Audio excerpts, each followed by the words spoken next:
पार भवदुस्तोर नदीचा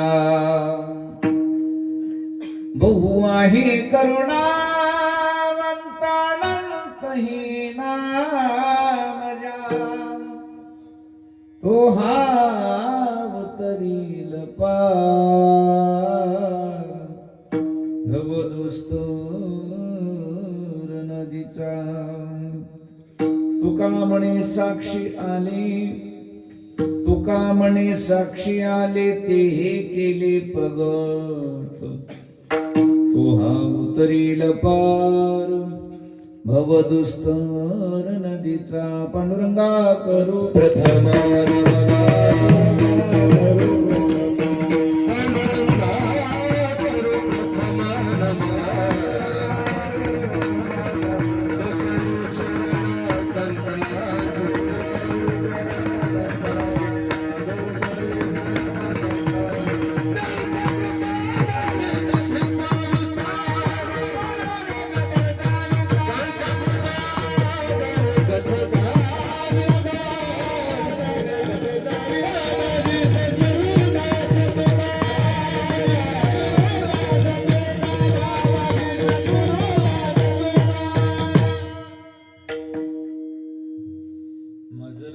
सद्गुरु जिने तारिलो हा संसार पुरु म्हणोनी विशेष अत्यादरू विवेकावरी शरण शरण हनुमंता तुम्हालो रामदूता काय भक्तीच्या त्या वाटा मजदा भाव्या सुबटा मनवोनी शरण जावे सर्व भावे देवाशी तो हा उतरील पार भवदुस्तर नदीचा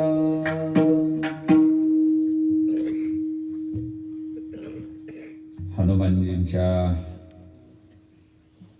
या पवित्र दरबारामध्ये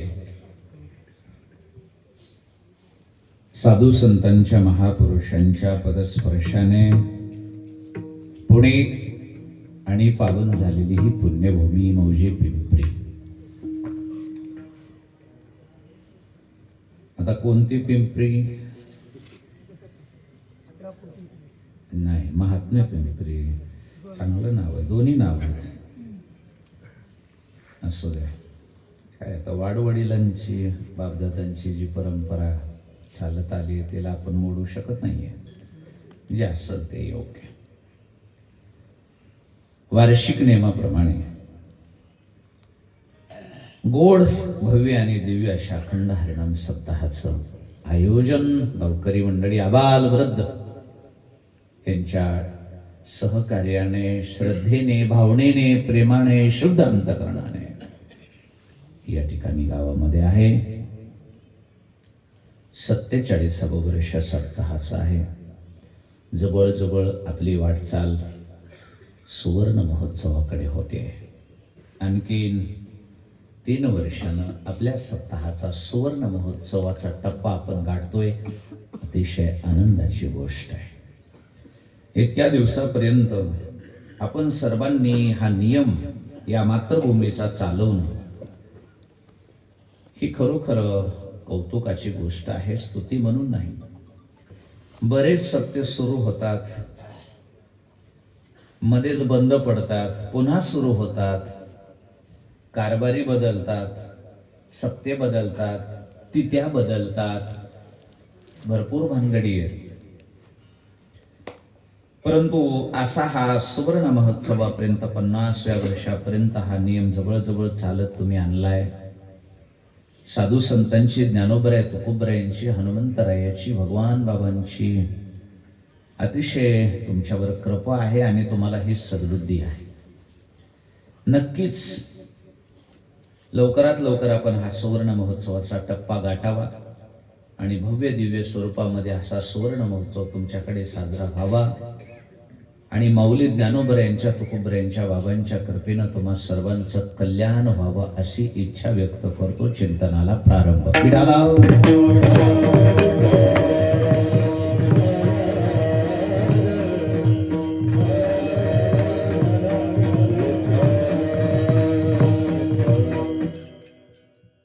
ऐकणारे सर्वजण, माझ्या माय माऊल्या, माझे सर्व तुम्ही वडीलधारी मंडळी, तरुण मंडळी, उपस्थित सर्व गुणवान मंडळी, गायनाचार्य, वादनाचार्य, अतिशय सगळे गुणवान जी सर्व मंडळी माझ्या अंतःकरणातली आहेत, सगळ्यांच्या चरणी नतमस्तक होतो. सभा सकळ साधू संतांची, महामुनी विरक्त्यांची, पंडित पाठक ज्ञानी यांची या सकळासी विनमनी. चिंतनामध्ये जगद्गुरु तुकोबऱ्यांचा 4 चरणाचा दिडक्या पद्धतीचा छोटासा अभंग घेतलेला आहे. या अभंगामध्ये जगदवंदनीय जगद्गुरु तुकोबराय शरण कुणाला जावं याची स्पष्टोक्ती करत आहे. एक तर पहिली गोष्ट आहे, आपण शरण कुणाला जावं का न जावं हा सगळ्यात मोठा प्रश्न आहे. शरण जाणं म्हणजे आपण शस्त्र खाली ठेवणे. शरण जाणं म्हणजे कुणापुढे तरी आपण आत्मसमर्पण करणे, कुणाच्या तरी पुढे आपण परिस्थितीनुसार गुडघे टेकणे. शरण जाणं म्हणजे लय मोठा पुरुषार्थ नाही. शरण जाणं म्हणजे पुरुषार्थ थांबून शरण जाणे. विढाला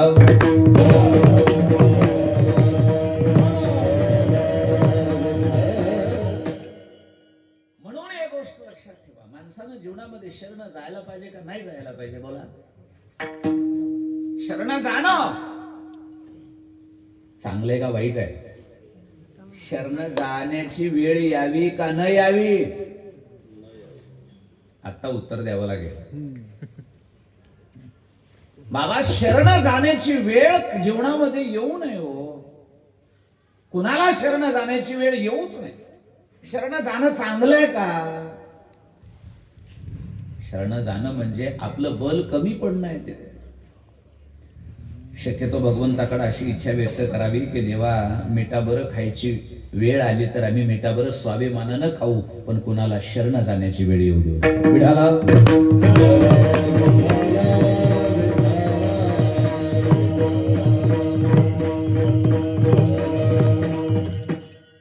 शरण जाणं म्हणजे पुरुषार्थाचा दरारा नाही आहे तो. लक्षात येत आहे तुमच्या? कमजोरीचं लक्षण आहे. कशाचं लक्षण आहे? तुम्ही कुणाला तरी शरण जाणार आहेत याचा अर्थ तुम्ही कमजोर आहे. पुरुषार्थी माणसं कुणाला शरण जात नाहीत. एक वेळेस मरण पत्करतील, पण शरण जाणं हे पुरुषार्थी माणसाच्या डोक्यात नाही. ऐका बरं, रावणाला एवढं ऐश्वर्य होतं. रावणासारखा राजा नाही. मला ते पुन्हा सांगायचं नाही. राजा राजाच, रावण रावणच. त्याच्यासारखं ऐश्वर्य कुणाचं नाही, वैभव कुणाचं नाही. तुमच्याकडे रोज 12 महिने रामायण चालू आहे, त्याच्यामुळे तुम्हाला रावणाविषयी काही सांगायची गरजच नाही.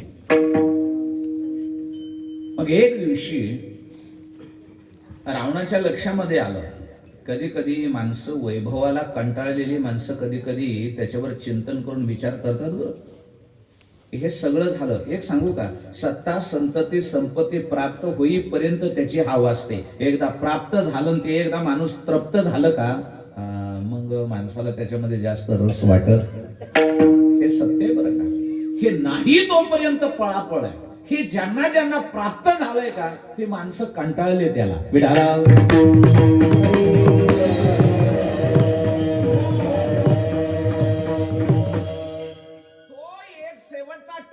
गोष्टीचा प्राप्त होत नाही तोपर्यंत इतकी पळापळ आहे, काय सांगावं तुम्हाला. कोणत्याही गोष्टीची प्रतिष्ठा प्रसिद्धी जोपर्यंत मिळालेली नाही, मिळत नाही, तोपर्यंत धावपळ आहे. हो महाराज, किती धावपळ आहे काय सांगावं तुम्हाला. एक एक पत्रिका 3-3 दिवस चालवतो आम्ही. उद्या तिथे सेवा, आजही ते सेवा, आणि तीच पत्रिका दुसऱ्या दिवशी काल झालेली सेवा. लक्षात येत आहे? ही धावपळ कशासाठी असते माहितीये? ते टोक आपल्याला प्राप्त होईपर्यंत माणसाची एक भूक असते, आणि ती भूक ज्याची पूर्ण झाली आहे का तो व्यक्ती याला पुन्हा कंटाळला जातो. रावणाची भूक संपली होती आणि रावणाच्या लक्षामध्ये आलं जे प्राप्त करायचं होतं ते सर्व केलंय, पण आता काय आहे, हे सगळं हे ऐश्वर्य माझा देह आहे तोपर्यंतच आहे. 14 चौकडी हा विषय महाराज. 4 युगाची एक चौकडी ना अशा 14 चौक 56 युग आयुष्याच्या पठ्ठ्याला.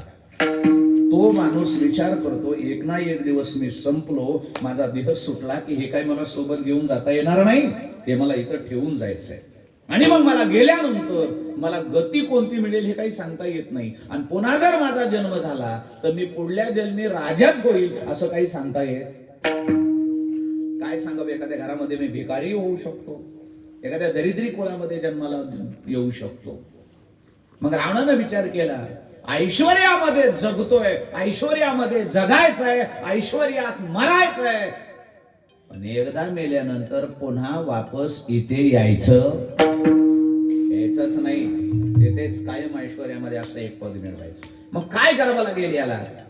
रावणाने हा प्रश्न नारदांना विचारला. नारद स्वामी आले आणि नारद स्वामींना नमस्कार केला, षोडोपचारे पूजा केली, सगळं झालं. आणि एकांतामध्ये रावण आणि नारद बोलत बसल्याने रावणानं नमस्कार करून नारदांना एकांतामध्ये हितगुज करायला सुरुवात केली. प्रश्न विचारला, स्वामी नारद स्वामी माझा एक प्रश्न आहे तुम्हाला. नारद स्वामी म्हणजे बोला लंकेश काय प्रश्न आहे? नारद स्वामी, हे सगळं जे माझं वैभव आहे, सोन्याची लंका आहे, 80,000 पत्न्या आहेत, कुंभकर्णासारखा बंधू आहे, राक्षसांची फौज आहे, सगळं आहे माझ्या, पण हे कधीपर्यंत आहे? मी आहे तोपर्यंत. हे काय सोबत घेऊन जाता येणार नाही. बरं, हे देह सुटल्यानंतर वरी कुठली गती मिळेल हे माझ्या हातामध्ये नाही. पुन्हा जर जन्म झाला तर पुन्हा मी रावणच होईल याची गॅरंटी नाही.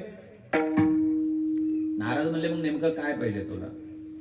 रावणानं सांगितलं, स्वामीजी मला एक असा मार्ग सांगा की इथून जर मी गेलो, आता विचार करा तुम्ही, 33 कोटी देव कोणाच्या बंधनात आहेत?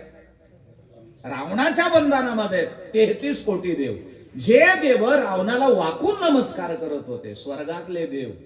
रावण म्हणला, आज हे 33 कोटी देव मला गुलामीत आहेत, माझ्या नमस्कार करतायत मला, आणि मी देह सोडून जर स्वर्गाला गेलो तर यांच्याच ओळीला जाऊन बसलो. लक्षात आली का? टप्पा लक्षात आलाय का? आज रावण मोठा आहे आणि स्वर्गातले देव छोटे. रावण म्हणतो माझा देह सुटला, मला जर स्वर्ग प्राप्त झाला तर तिथं हेच 33 कोटी देव मला पुन्हा हिणवतील. आता आलास का नाही आमच्याच ओळीला बसायला? मला स्वर्ग नाही पाहिजे. जे देव माझ्या गुलामीत आहेत, मी काय त्यांच्या वळीला जाऊन बसू?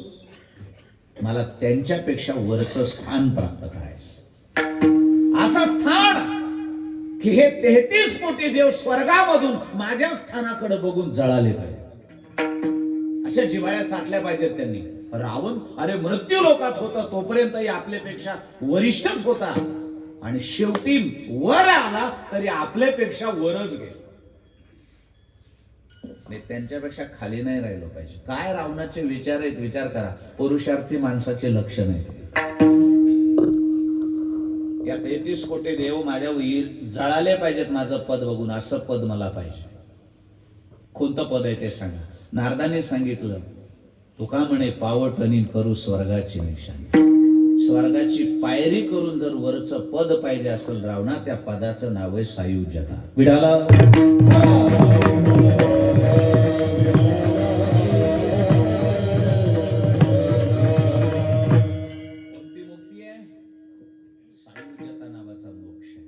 सायुज्यता जर रावणा तुला जर मिळाली का, हे सगळे खालून असे बघणार आहेत तुझ्याकडे, हे 33 कोटी. अरे बापरे, काय रावण कोण्या पदाला गेला? असं पद आहे ते, त्याचं नाव सायुज्यता मोक्ष. रावणानं नारदांना सांगितलं, खरंच एवढं मोठं पद आहे ते? अरे असं पद आहे की ते पद पुन्हा स्वर्गाच्या पदासारखं क्षिणे पुण्यमर्त्य लोकम विशंती. असं नाहीये मग या पुण्याची पाऊटी सरे, सभेची इंद्रपणाची उठी उतरे. स्वर्गातल्या देवांना पुण्य संपलं की स्वर्ग सोडावा लागतो. पण सावीचे असं पद आहे, एकदा तिथं गेलं यद गत्वा न निवर्तन्ते तद्धामं परमं मम. फक्त एकदा मिळेपर्यंत दम आहे. एकदा जर ते साविज्य नावाचं पद मिळालं तर 33 कोटी देवांचा बाप जरी आला तरी त्या पदावरून कोणीच काढू शकत नाही. विडालं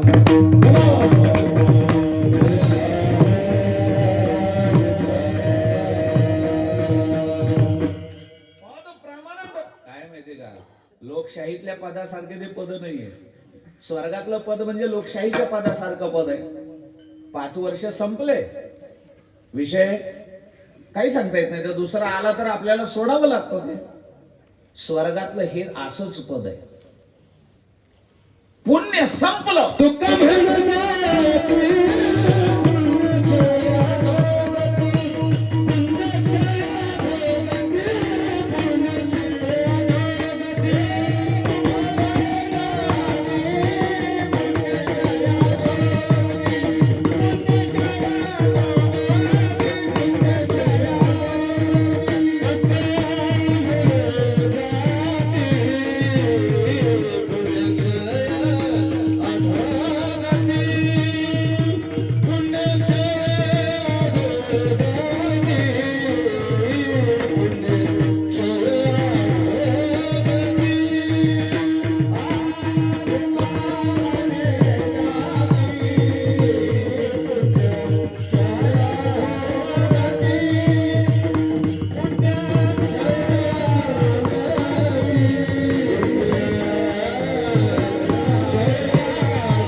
खूप दुरून आलोय बरं मी. झोपू नका.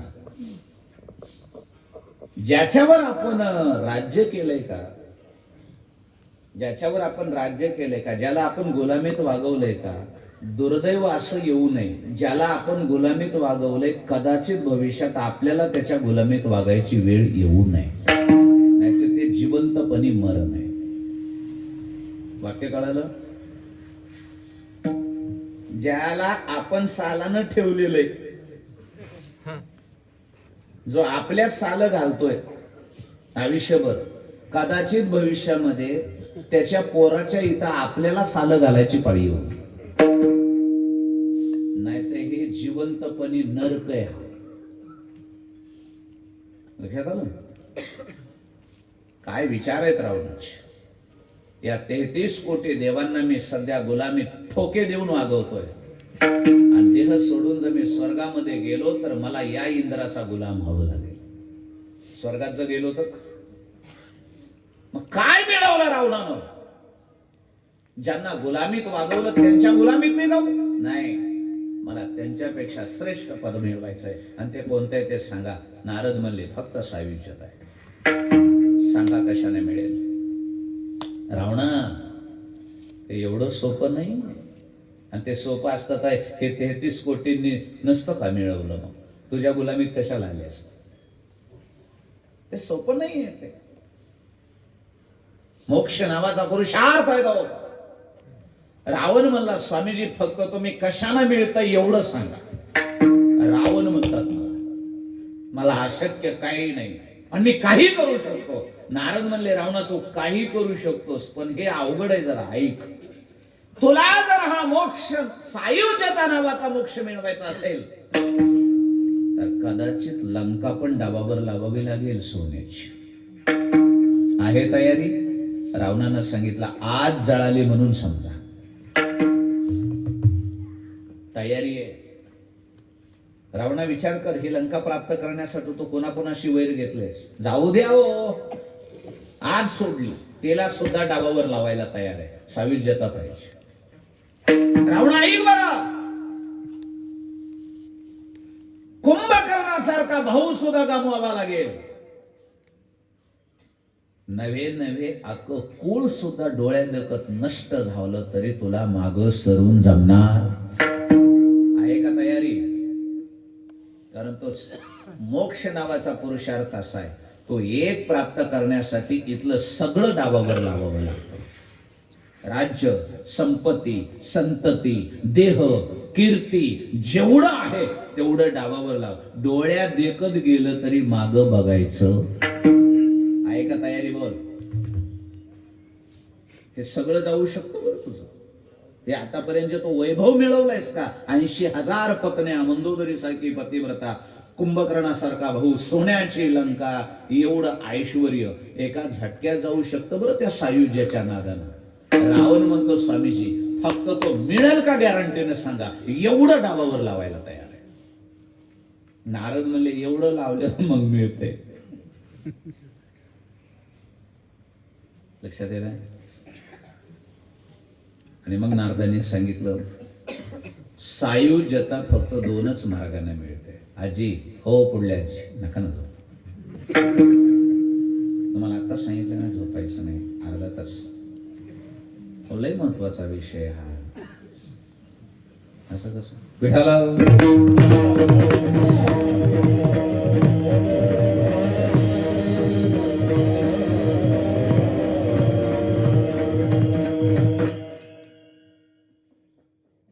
झोपच नाही. 12 महिने झोपायचे आपल्याला.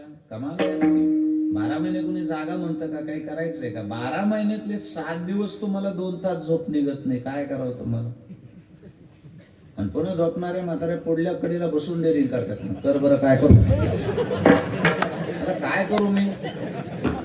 माझं काय वैर आहे तुमच्याशी? अहो हे ज्ञान आहे. घ्यावं थोडं, तकलीफ घ्यावी थोडी जीवाला. थोडे डोळे असं बडे ठेवायचे. यायचं झोपेला सांगायचं, यायचं नाही कीर्तन होईपर्यंत. चांडाळणे. 12 महिन्यामध्ये एवढे 7 दिवस संतांचं तत्वज्ञान कानावर पडतंय उद्धारासाठी. आणि याच्यामध्ये सुद्धा तू येतीस होय. असं खडसावून कुणाला सांगायचं? झोपेला सांगायचं. तुम्ही खडसावतच नाही, तुम्ही तिची माया करतात.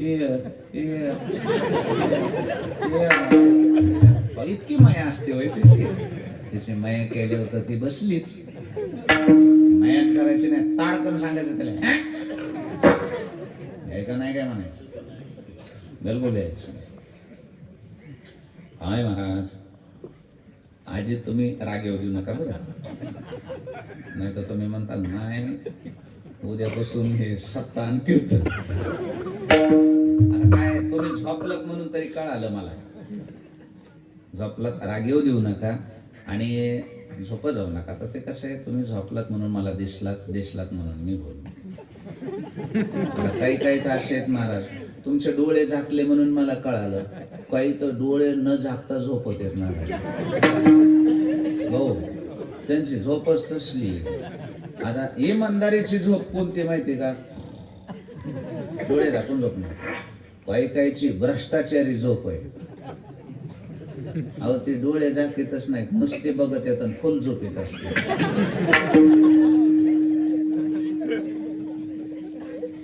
झोपेचा प्रकार आहे. कोणती झोप आहे? वाघी झोप. तुमच्याकडे कोणते म्हणतात मला माहित नाही. असे बघते तर फुल झोप येत असते. असलं एक जण बसलो होतं माझ्या कीर्तनाला, पुढल्या पडेल 11:30च्या पुढे कीर्तन गेलं, सगळे डोकल्या हानीत होते, ते एकटंच बघत. गावात एकतरी महात्मा आहे, किती लक्ष देऊन चिंतन ऐकतोय, पाहुणे सुद्धा पाडी नाही म्हणलं, अभ्यासू माणूस आहे म्हणलं 100%. मी त्याच्याकडे बघू बघू सांगायचं, त्याच्याकडे बघू बघू सांगायचं. आणि मग कीर्तन झाल्यावर खाली बसले, मी शेजारी बसलो, म्हणलं जय हरी म्हणलो. काय कीर्तन लक्ष देऊन ऐकलं होतं मी, म्हणलो पापणी सुद्धा पाडले. झालं का काय? उरकलं का? उरकलं ना. तुम्ही कुठं होता? म्हणलं मी इथंच होतो. आणि मग कसं संपलं का मध्ये? काय मला दिवसभर का मला लागलेला कळत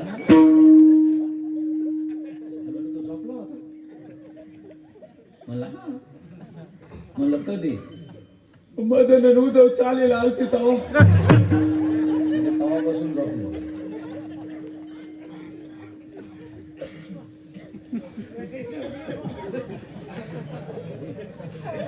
बसला काय ड्रेस कोणाला तरी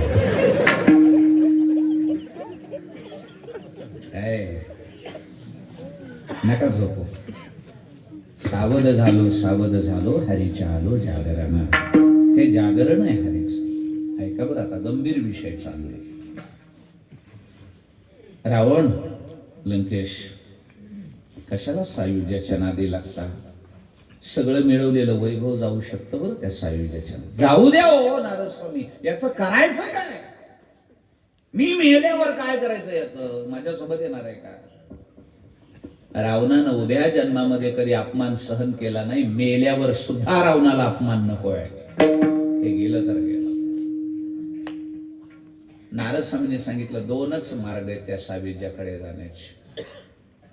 एक तर त्याला शरण जावं लागतं, नाहीतर एक तर त्याच्या बरोबर दंड थोपटावे लागतात. कोणाबरोबर? ज्याच्याकडे सायुज्याचा अधिकार आहे त्याच्यावर. सायुज्य मोक्ष देण्याचा ज्याच्या हातात आहे देव. कोणाकडे अधिकार आहे? तो देवाकडे. मग त्याच्याकडून तो मोक्ष हासिल करायचा असेल तर त्याला 2च मार्ग. एक तर त्याला शरण जावं लागतं, नाही तर दुसरी गोष्ट त्याच्याबरोबर कुस्ती धरावी लागते. एवढे 2च मार्ग. तुझी काय तयारी आहे बोल? शरण जातो का दंड थोपटितो देवाबरोबर? रावणानं सांगितलं स्वामीजी माझं रक्त क्षत्रियाचं आहे, राक्षस आसुरी स्वभाव आहे माझा. मेलो तरी मी शरण जाऊ शकत. रावण आजपर्यंत कुणाला शरण गेला नाही. माझा स्वभाव आहे. मी देवांना शरण नाही गेलो. साम्राज्य निर्माण मी कधी कोणाच्या पाया नाही पडलो. माझा स्वभाव आहे. मला शरण जाता येईल. मी जाणारच नाही. दुसरा मार्ग सांगा काय करावं लागेल? नारदांनी सांगितलं तुला त्याच्याबरोबर वैर घ्यावा लागेल, विरोध करावा लागेल, भांडण धरावं लागेल. रावणानं सांगितलं कबूल आहे, मान्य आहे, पण शरण रावण जाणार नाही. कारण चंद्र सूर्य आहे तोपर्यंत अत्यंत रावणाची पुरुषार्थी म्हणून रामायणामध्ये कीर्ती आहे. पळवाट नाही, पळपुट्या नाही, शेपूट घालणारा नाही. आजही लक्षात ठेवा, अरे ज्या पठ्ठ्यानं डोळ्यात एकच लंका जळाली, मंदोदरी पाया पडू पडू सांगत होती, कळतंय का तुम्हाला काय ठेवलंय त्या सीतेमध्ये?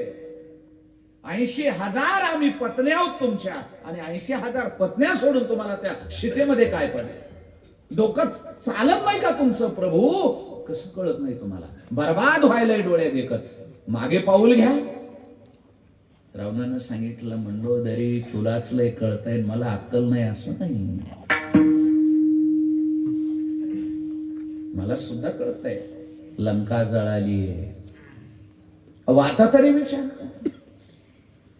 कुंभकर्णासारखा बलाढ्य बाहू गेला, आता तरी माग घ्या आणि ज्याची त्याला वस्तू देऊन टाका. कशासाठी हाताने विनाश करताय? अहो, इंद्रजिताला बांधून ज्या पोरानं आणलं तो पुरुषार्थी बलाढ्य मेघनाथ नावाचा, इंद्रजित नावाचा मुलगा डोळ्या देखत गेला. सगळी लेकरं मारायला लागली, बाहू गेले, तरी तुमच्या का लक्षात येत नाही? कशासाठी हा कहर मांडलाय तुम्ही? हातानं कशासाठी एवढा विनाश मांडलाय? रावणानं सांगायचं, मंदोदरी तू फक्त गप्प बस. हे चाललंय म्हणजे अचानक चाललेलं नाही, हे सगळं जाणारच आहे, हे मला नारदानं आधी सांगितलं. मला हे जाण्याचं काय जाऊ दे, हे ठरवूनच घालवायला मी विड्याला.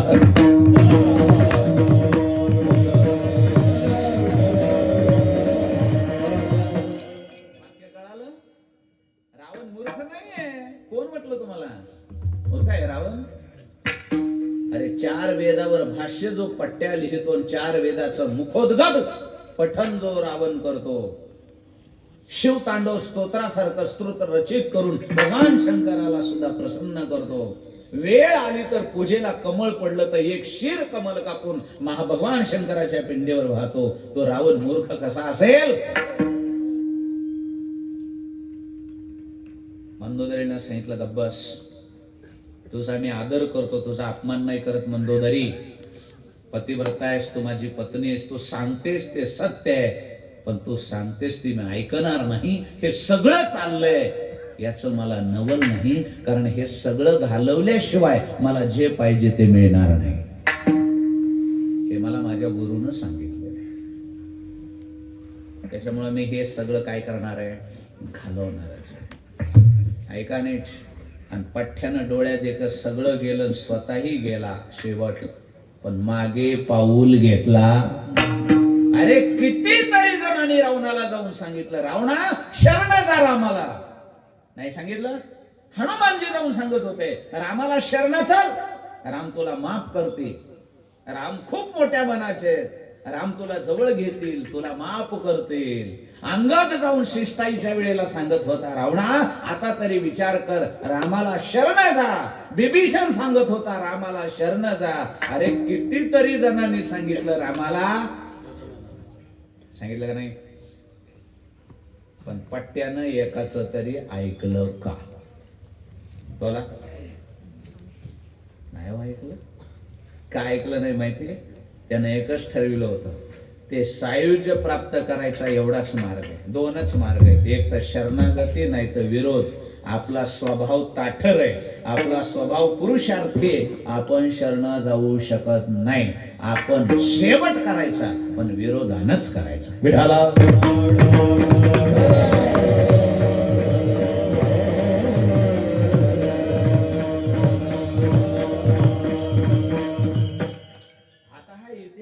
तुम्हाला का सांगितलंय? कारण तुम्ही रामायणाचे भोगतेत 12 महिने. मला कळालं इथं 12 महिने रामायण, बरोबर आहे? आता हे जे मी तुम्हाला सांगितलंय, हे सगळं हे का सांगितलंय माहितीये? शरण जाणं, पुरुषार्थी माणसांना शरण जाणं आवडत,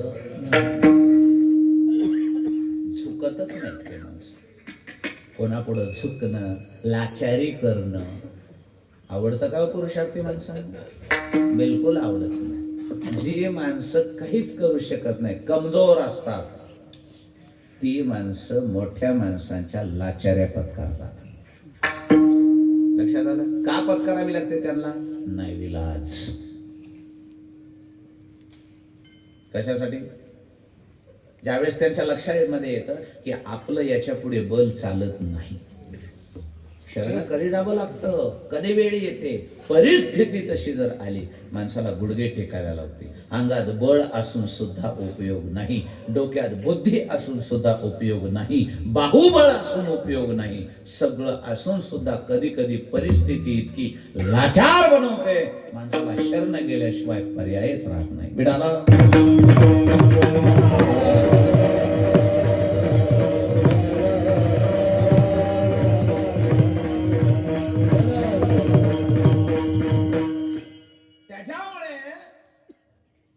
शरण शक्यतो माणसानं सहजासहजी कोणाला जायचं, पावला पावला कोणाला शरण जाऊ नका आणि आपली किंमत हाताने कमी करत जाऊ नका.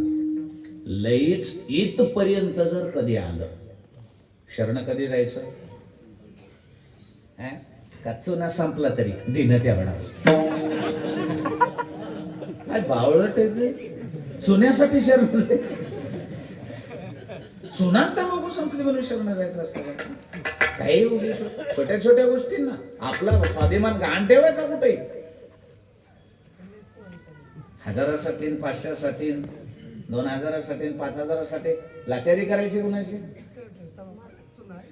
खरे का नाही? तुम्हाला पटलं आहे का? जर कधी कोणाला शरण जायची वेळ आली तर जीवनात एकदाच शरण जायचं, पण असं जायचं की पुन्हा जीवनात कोणाला शरण जायची गरज पडू नये. एकदा असं शरण जायचं, 10 बऱ्या जायची गरजच नाही पडली पाहिजे. किती वेळ जायचं? जर वेळ आलीच तर एकदाच जायचं, पण आशाला जायचं की त्यानं पुन्हा जगात कोणाला शरण नाही जाऊ दिलं पाहिजे.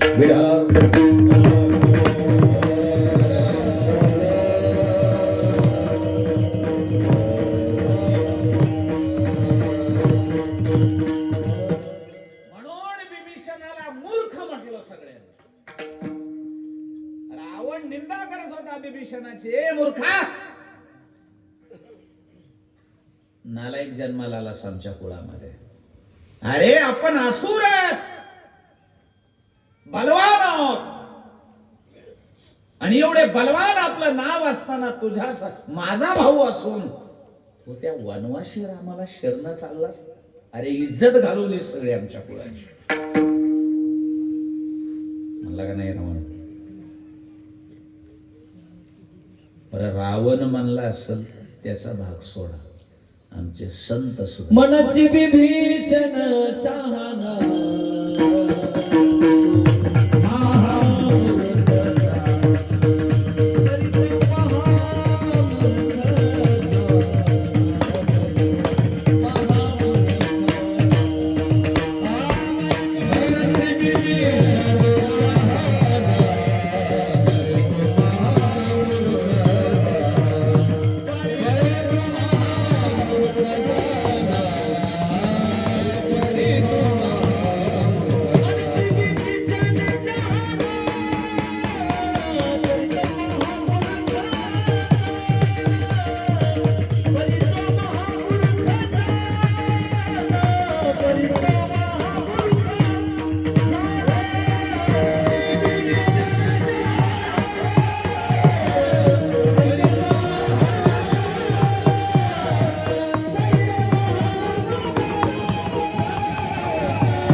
मूर्ख म्हणला, याच्यात नवल नाही.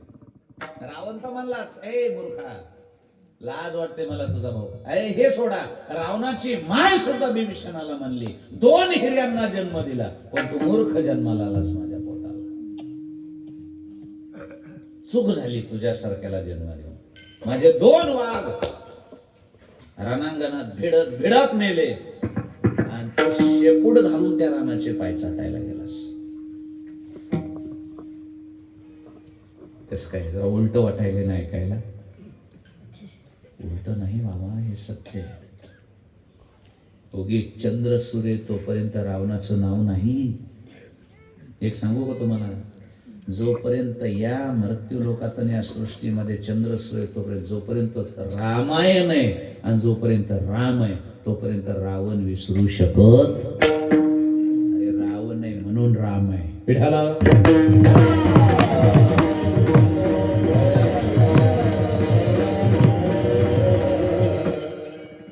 पवाडे कुणाचेही गायले जात नाहीत, कीर्ती कुणाचीही राहत नाही. रामायणामध्ये ज्या पट्ट्याची कीर्ती गायली आहे, पहिला राम आहे, दुसरा असं कसं म्हणता तुम्ही? ठीक आहे, शरण नाही गेला. आणि शरण कोण गेलं? बिभीषण. मग तुम्ही म्हणाल महाराज असं कसं म्हणता हो, बिभीषणानं तर चांगलं काम केलं की शरण गेला, ते बरंच झालं की रामाला शरण गेला. रावणानं तर स्वतःचा काटा काढून घेतला, बरबाद झाला रावण. बरबाद नाही झाला, रावणच खरा विजयी झाला. कारण मरताना रावण रडला नाही, मरताना रावण हसला. आणि याचं गुह्य लक्ष्मणाला कळालं नाही. लक्ष्मण म्हणला काय मूर्ख माणूस आहे, एवढं सगळं गेलं स्वतः मेलाय आणि हसायला लागलाय. याचं गुह्य रावण मरताना रडला नाही, हसला, याचं कारण फक्त रामाला आणि रावणाला दोघांनाच माहित होत. तिसरं कुणाला लक्ष्मण म्हणला दादा किती मूर्ख माणूस आहे हा रावण. सगळं घालवलंय, सगळं बरबाद झालंय. इंद्रजितासारखा पोरगा घालवला, कुंभकर्णासारखा भाऊ घालवला, सगळं राज्य घालवलं, स्वतः मेलाय. आता मरणाच्या रक्ताच्या थारोळ्यात पडला. आता काही वेळानं हा मरल आणि हसायला याला काही लाज तरी वाटायला पाहिजे. ए रावणा, अरे हसला कसा? रड. रावण म्हणला लक्ष्मणाला, बाळा तू लहान आहेस, तुला काही कळणार नाही. मी का हसतोय हे फक्त त्याला मलाच माहिती. कोणाला? त्याला मलाच माहिती आहे, रामाला. जा विचार भावाला, बच्चों का खेल नहीं है, बच्चा आहेस, जा. लक्ष्मणाच्या लक्षातच येणार हसतोय कसं मग. रामाला जाऊन दादा हे रावणानं रडायला पाहिजे, पश्चाताप करायला पाहिजे.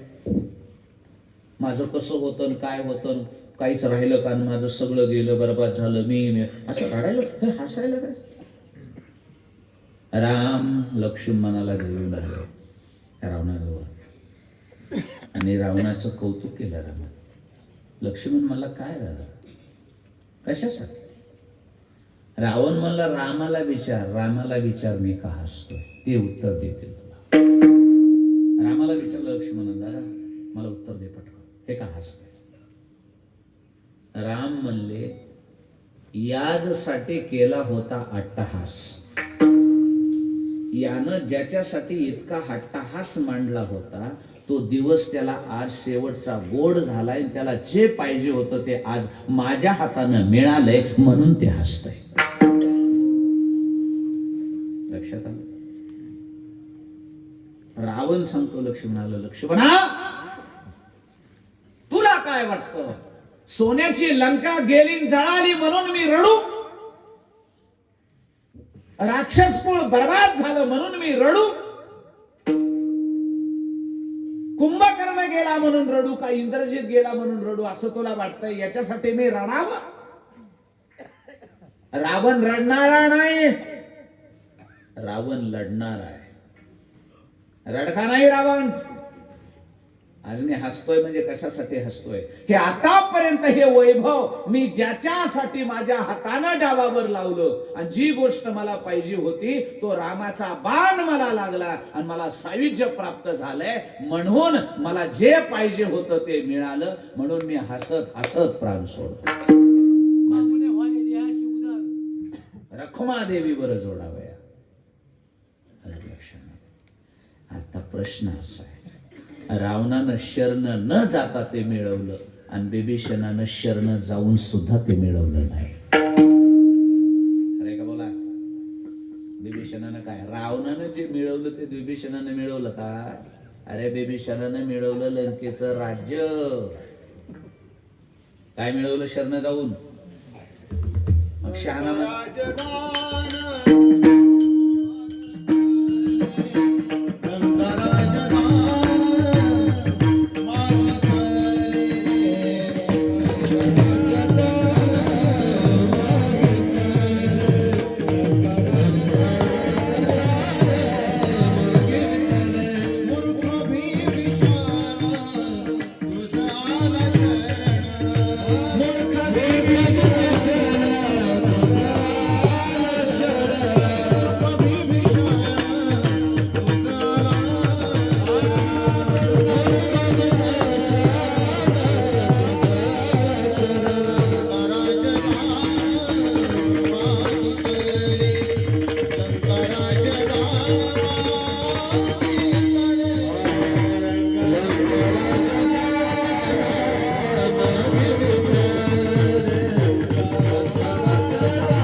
शरण जो आला त्याला संत मूर्ख म्हणाले.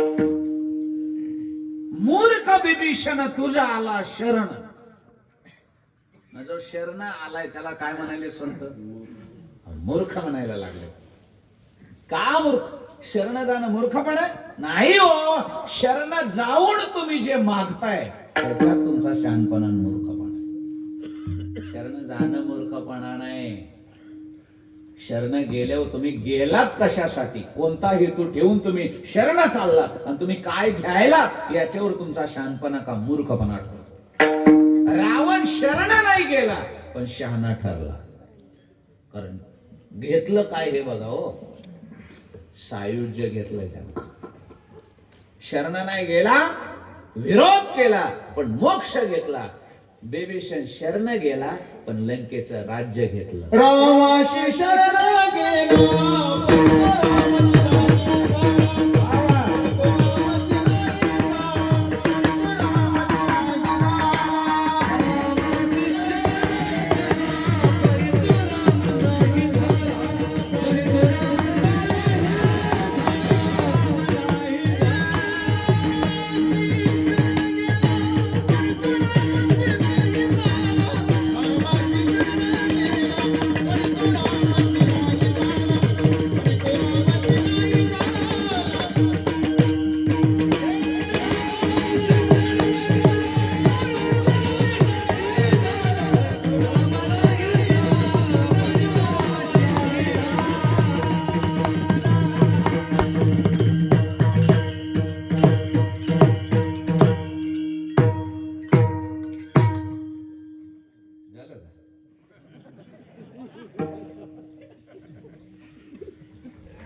शरण गेले पण दोघांनी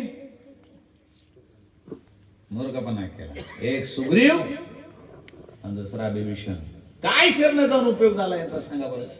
अहो मी कीर्तनाची सुरुवात केली की एक तर माणसानं मेलं तरी कुणाला शरण जायचं आणि जर गेलं तर असं जायचं की पुन्हा जीवनात कुणाला शरण जायची गरज नाही लागली पाहिजे. आणि हे दोघं येडी,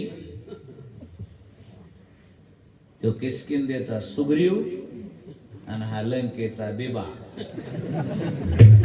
आणि तो सुग्रा. काय रे बाबा, तुम्ही राजे होतात. एक तर तुम्ही शरण नाही जायला पाहिजे होतं, एक तर तुम्ही गेलात. बरं गेलात ते गेलात, तुम्ही शरण जाऊन आणलं काय? राज्य.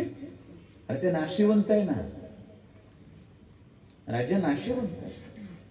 म्हणून तुम्हाला सगळ्यांनी मूर्ख म्हटलं. खरं सांगू का, रामाला शरण गेल्यावर राज्य नाही मागायचं. रामाला शरण गेल्यावर यांनी आम्हाला राम करून घ्या हे मागायचं. आम्हाला काय व्हायचंय? आम्हाला राज्य नाही पाहिजे. अरे रावण शरण नाही गेला, विरोध केला पण पठ्ठ्या रामच झाला. आणि ही येडे शरण गेले आणि राम न होता बिभीषण बिभीषणच राहिला आणि सुग्रीव सुग्रीवच राहिला. बरोबर आहे? हनुमानजी ऐका आता फरक. रावण शरण न जाता राम झाला, बिभीषण सुग्रीव शरण जाऊन सुद्धा राम झाले नाही, आणि मारुतीराया शरण गेले राम झाले. हे 3 टप्पे रामायणामध्ये, बरोबर आहे. रावण शरण नाही गेला तरी राम झाला.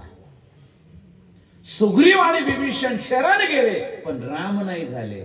हनुमानजी शरणही गेले आणि रामही झाले.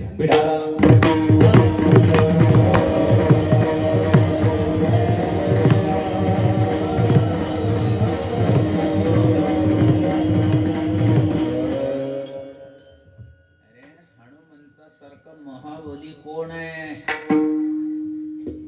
ज्याच्या आईचं दूध अंजनीनं पिळलं होतं ते पर्वताला बोळ पाडून पलीकडे गेलं, आणि तो दूध पेलेला बलवान पट्ट्या होता शंकर सुवन केसरी नंदन तेज प्रताप महाजगबंदन विद्यावान गुणी अति चातुर राम काज करवे को.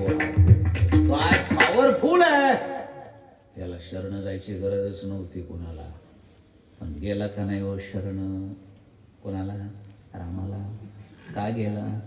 तर मारुतीरायाला माहित होतं मी एवढा बलवान आहे हे मान्य आहे, पण माझ्या बलाचा उपयोग असा होणार नाही.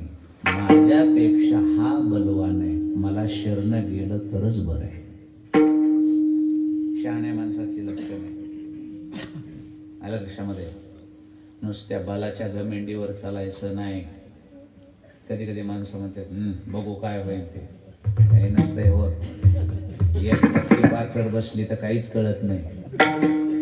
बुद्धिमान ज्याचा त्याचा जिथं तिथं वापर. काहीकडे याची पावर जास्त. कशाची? बुद्धीची. काहीकडं बलाची. आणि दोन्ही बल महत्वाचे, बुद्धिबल आणि शारीरिक बल. आणि ही दोन्ही बल कुणामध्ये? हनुमानजी मध्ये. काही जणांकडे अंगातलं बळ आहे, भलतीच सांडची सांड, पॉवरफुल आहे, पण काय करायचंय चटे फेडून नेलेली बी कळत नाही. बुद्धीच नाही. म्हणजे इथून खाली बल आहे पण इथून वरचा माझला मोकळाच.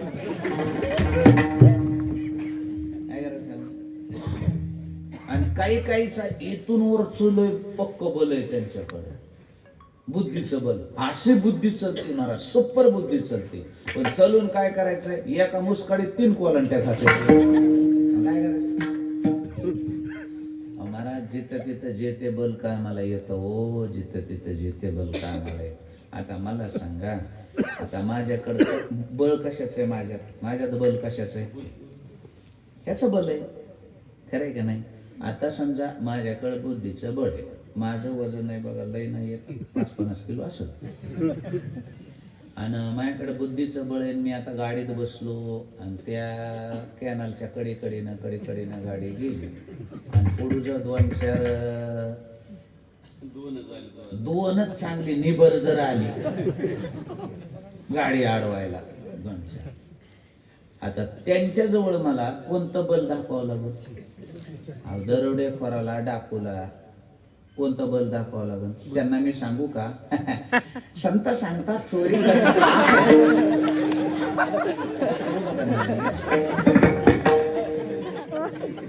ते माझं कीर्तन आहे काय बसले तिथं? हे बल काय करू मी? तिथं त्या बलाचा उपयोग नाही. त्याला तिथं अंगातल्याच बलाचा माणूस लागतो. कधी कधी हे बल लागतं, कधी कधी हे बल लागतं. तुम्ही म्हणताल मग हे बल ना? अरे हे बल काय? करोडपती माणसं, 40 किलोचा करोडपती माणूस 125 किलोचे पहिलवान 10 राखणीला ठेवतो. हे बुद्धीचं बल आहे.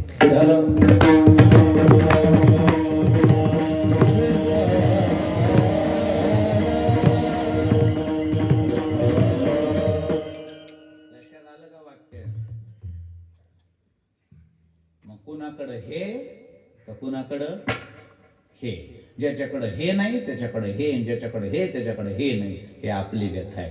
पण एक पट्टे असतात, विद्यावान गुणी अति राम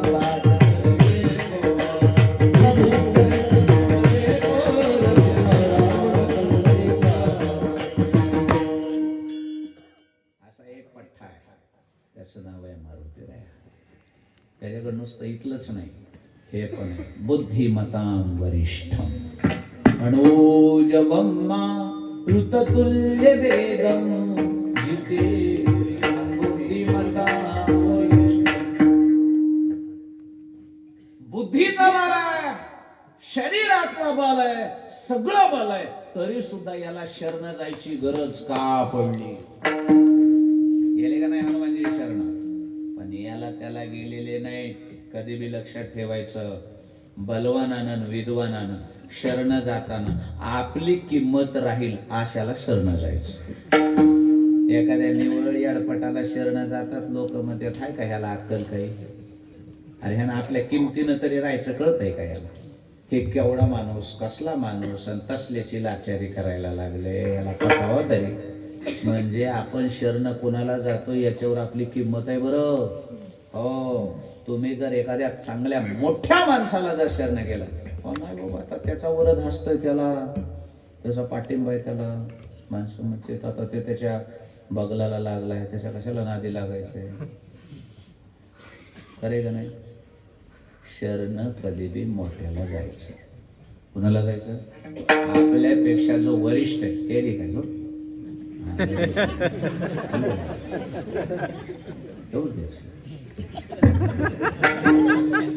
बघा, तुम्हाला सांगू का, तसं जर झोप नाही आवरली बुवा तिला सरळ सांग,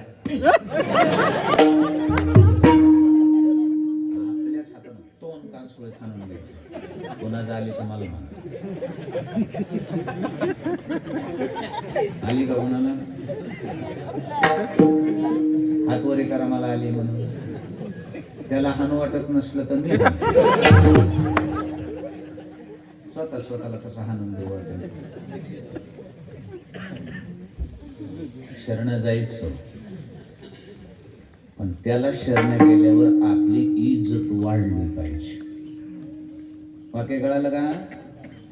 शरण जायचं, पण कुणाला जायचं? ज्याला शरण गेल्यावर आपली इज्जत वाढली पाहिजे अशाला शरण जायचं नाही, की त्याला शरण गेल्यावर आपली इज्जत खालत जाऊ नये. पिढाला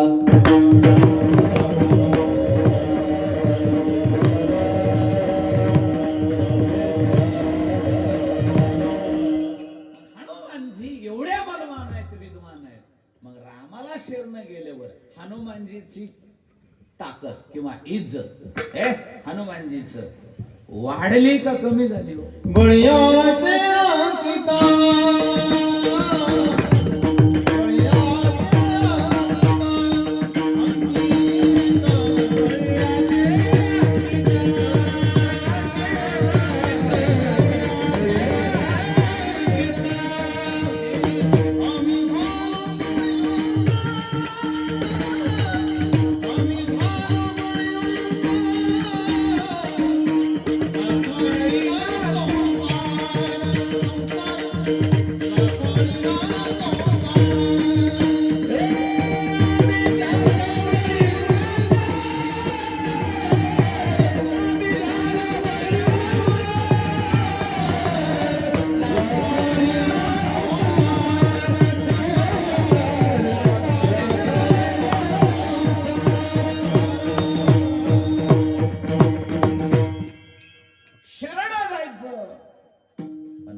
पॉवरफुल आणि बलवानाला जायचं, समर्थाला जायचं, की ज्याला शरण गेल्यावर आपली इज्जत वाढली पाहिजे. नाही तर शरण जाण्याने इज्जत वाढत नसते. पण असा जर कोणी असेल, पण काही असे समर्थन बलवान आहेत, त्यांना शरण गेले आपली इज्जत वाढते. महाराज बरोबर आहे? बोला ना. हनुमानजी प्रभू रामचंद्राला शरण गेले, हनुमानजीची इज्जत वाढली का कमी झाली? वाढले. रामभक्त म्हणून पदवी लागली. संत सुद्धा मानायला लागले. कशामुळं? रामरायाच्या सेवा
मलाच घ्यायला गुळ आवडतो, मला दुसऱ्यानं दिलेला नाही आवडत.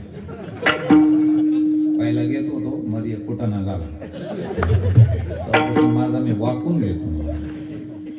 पण एका गावामध्ये गुळ देणार बसलेलं होतं का, त्याला एक सवय होते गुळ देणार, ते बसल्या बसल्या असं तरी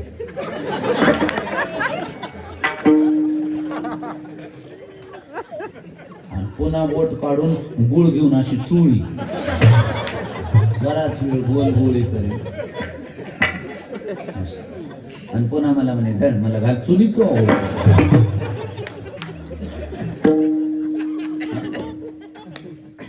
माझं मी घेतो.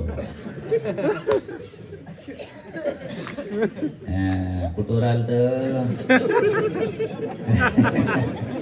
अहो काही नसतंय हो, तुम्ही झोपून येत म्हणून असतंय हे डोक्यात घेत जाऊ नका. हे कशासाठी असतंय मधून मधून? काही नाही, फक्त तुमची झोप पडून जावी म्हणून थोडं असतंय. पण मुख्य विषयाकडून हटायचं नाही. ते चिंतन आहे आपलं, होते महत्वाचा विषय. अहो महाराज, शरण त्याला जायचं की ज्याला शरण गेल्यावर दुसरी आपल्याला शरण आली पाहिजे. मग तो लक्षात आलं का? वाक्य पुन्हा एकदा ऐका. शरण तर जायचं नाही, आणि जर गेलं तर आशाला शरण जायचं की आपण त्याला शरण गेलो तर जगानं आपल्याला शरण आलं पाहिजे. इतकी आपली ताकद वाढली पाहिजे.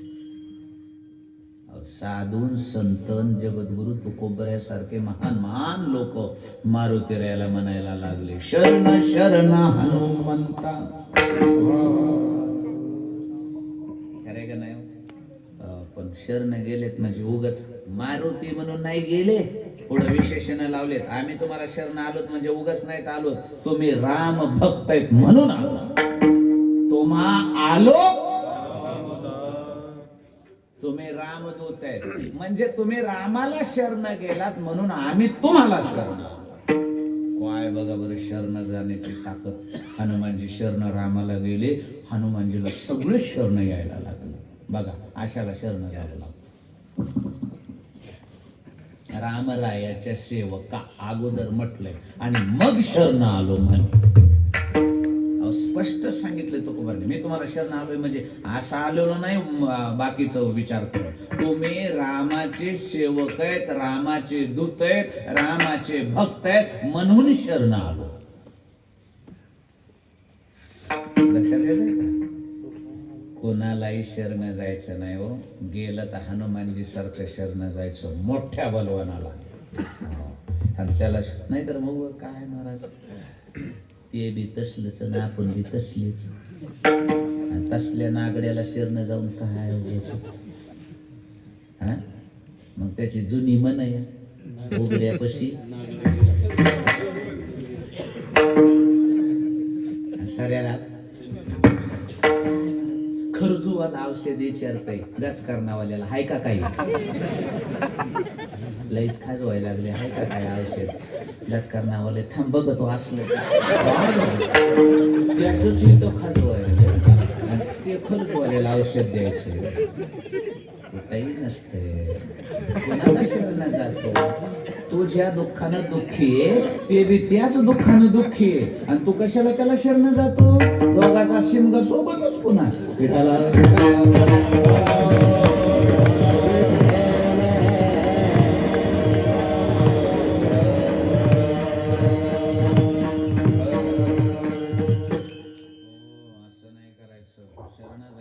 पण आपल्यापेक्षा तो कसा असला पाहिजे? सगळ्या गोष्टीमध्ये समर्थ असला पाहिजे, बलवान असला पाहिजे. एकदा का त्याला शरण गेलो की पुन्हा कोणाच्या दाराला जायची त्यानं गरज पडू दिली नाही पाहिजे. नाहीतर त्याला शरण गेले त्यानं म्हणायचं बाबा माझ्याकडे एवढंच आहे, आता दुसरा बघतो आणखी. असला काय कामाचं? पॉवरफुल पाहिजे. जुन्या काळात जगन्नाथांना एक दृष्टांत सांगायचे. एका माणसाच्या डोळ्याला झाडाच्या फाट्याचा फटकारा बसला. असा फटका बसला की बोबळच हल्लं. बोबळ हल्लं तर मला सांगतो, त्या बोबळ हल्ल्यामुळे त्याला काही बी दोन दिसायला लागले एकाच. एका वस्तूच्या किती दिसायच्या? दोन दिसायचं. काय बी 2 दिसायचं. घाबरलं किती, मला डोळाच गेला. काय पोगे, मला 2 वस्तू दिसायला लागल्या. काहीतरी मार बसला. मला दवाखान्यात जावं लागतंय. पटकून पळतं माझ्या डोळ्याच्या डॉक्टरकडे गेलं.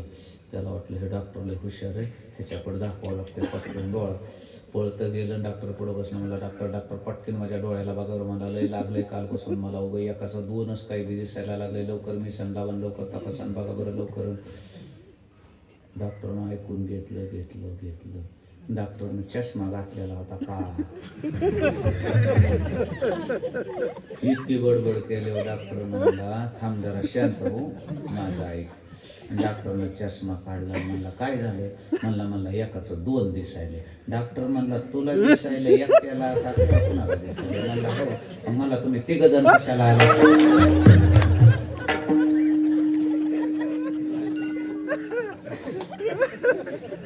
नाही कळालं हो. तुला दोघं दिसायले ते खरे, पण मला तुम्ही 3 कशाला आले? बाबा फटकारा बसलेल्याला 2 दिसत होती, पण डॉक्टरला आता कोणी कोणाचा डोळा नीट करायचा?